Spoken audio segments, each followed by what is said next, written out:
Welcome. I hope you're doing amazing. I am so excited about today's topic. My name is Carla Caldwell. I am your Live Your Best Life coach. My background is in nursing, health coaching, and communication. And today's topic, oh my goodness, it's all about learning to bounce back, to build our coping and resilience muscles. Why? Why does this matter?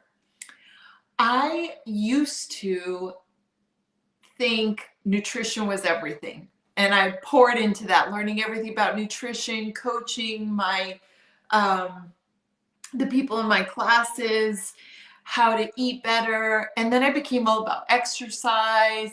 And then I was like, okay, it's exercise, nutrition, sleep. But the more I go like this, going to the source of the problem. Yes, nutrition's important. Yes, sleep is important. Yes, exercise is super important. But what's the one precursor that affects all of those areas? Affects everything. I'm going to tell you. It's our ability to cope with stress. It's our ability to cope with challenges. Challenges are inevitable. Life happens. If there's one thing we know for sure, it's that we will face challenges. And our ability to bounce back, our ability to manage our stress will greatly affect our health and well-being. So I am so happy you are listening. And if you know someone who would greatly benefit from building their own coping muscles, which should be everyone really, please share with your community. Please share this video out. So let me start with a quote. Looking behind, I am filled with gratitude. Looking forward, I am filled with vision. Looking upwards, I am filled with strength. Looking within, I discover peace. Native American proverb. I love that. I picked that quote because I think the first important step is to remember always that you are the expert of you. And the best answers are found in here, but we must learn to pay attention. Pay attention. Pay attention and be mindful. So today I'm going to share 5 steps that will help you improve your ability to cope. Now, do not dismiss these if you think, Carla, those are super simple. Yes, everything I talk about is simple, not easy to do consistently. So it's all about practice. Number 1 is commitment. Being committed to improving your ability to manage stress. And one of the places you can start is being committed to feeling all feelings, especially the uncomfortable ones. Why? Well, because feeling happy is fun, that feels good. Feeling excited, fun. But when we feel sad or stressed or uncomfortable, most of us will avoid. And the longer we avoid, it just builds. And the act of avoiding actually stops us from building our coping muscles, right? So, number 1, be committed. Be committed to facing your uncomfortable feelings. When you feel uncomfortable, whether it's sad, angry, bored, stagnant, angry, whatever it is that makes you feel uncomfortable, I encourage you to put on your curiosity hat, and instead of making these feelings your enemy, just get curious and learn from them. Okay, so the first step for building your coping muscle is to be committed. Be committed to feel the uncomfortable feelings. Number 2, this one again, so simple, not easy to do consistently, is to breathe. Now that sounds really easy. Like, what? Breathe? Yes, but I'm talking about deep breathing. I'm talking about the act of stopping, noticing that you're feeling stressed, overwhelmed, or uncomfortable, and mindfully taking some deep breaths.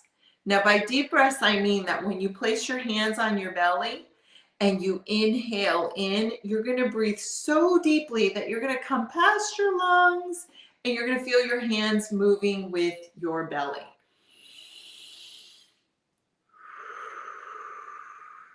I recommend, if you can, inhaling in through the nose, exhaling through the mouth, and trying to make them even. So inhaling in, for example, to the count of 3 or 4, exhaling to the count of 3 or 4.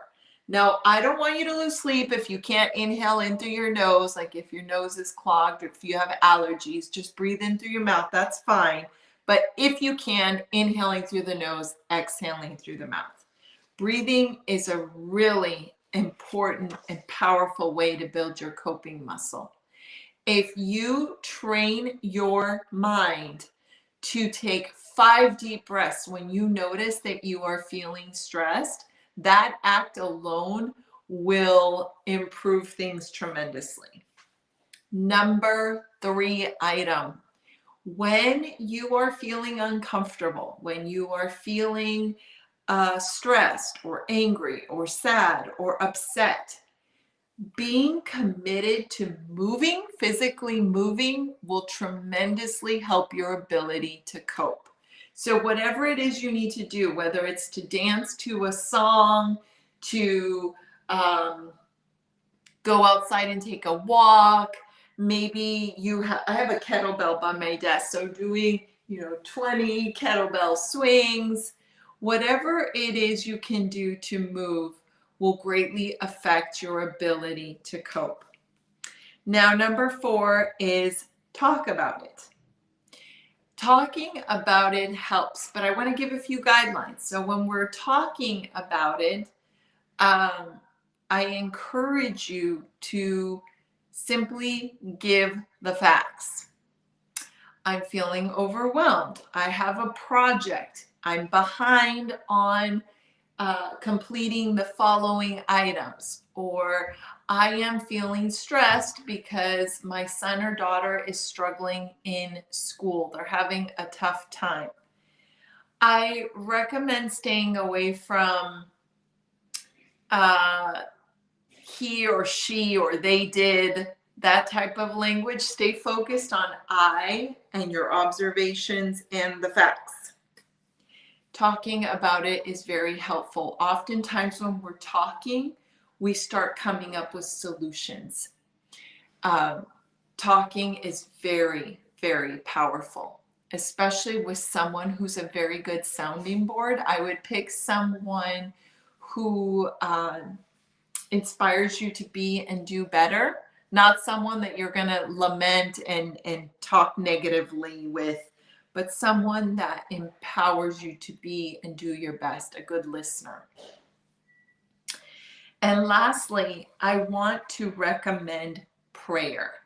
Now, I am not advocating for any kind of religion. And if the word prayer makes you feel uncomfortable, it's focused energy in the moment.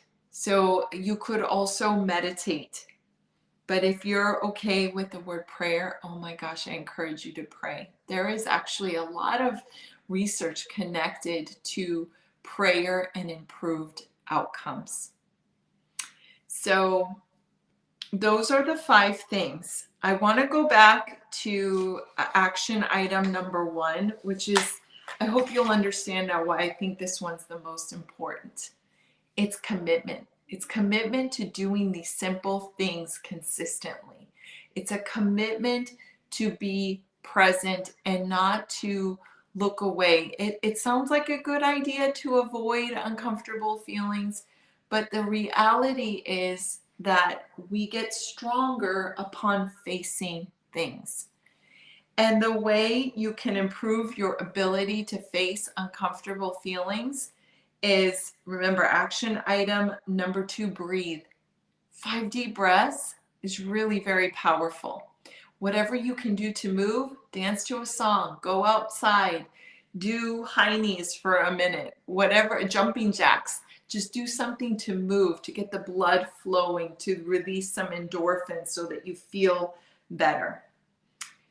Talk about it with someone that empowers you to be and do your best. And I encourage you to pray or meditate. I hope that I have inspired you to think about at least doing one or more of these and to be consistent. Remember that going to the gym once doesn't produce incredible muscles, right? You have to go consistently. It's the same with coping and resilience. We can't build coping and resilience muscles when we wait till a crisis and decide to throw a breathing technique at it. The way you improve your coping and resilience is by daily adding these activities, especially for small things. Like, let's just say you're in traffic and you're about to be late. That's a smaller item. That's a perfect time to practice breathing or prayer or meditation. Don't wait for catastrophe to hit. Practice. Be committed to practicing. I will write this up and send it out. If you're with me on LinkedIn, it will come out on my LinkedIn newsletter. And if not, it will be on my newsletter list. So if you're on my newsletter list, you'll get it that way. Again, please like and share. Sharing is caring. And in the comments, let me know any questions you might be having. I will answer, or if you have any suggestions, we're better together. We learn more when we share. All right, thank you so much. I am visualizing you healthy, happy, and whole. Thank you so much for joining me. Have a great day.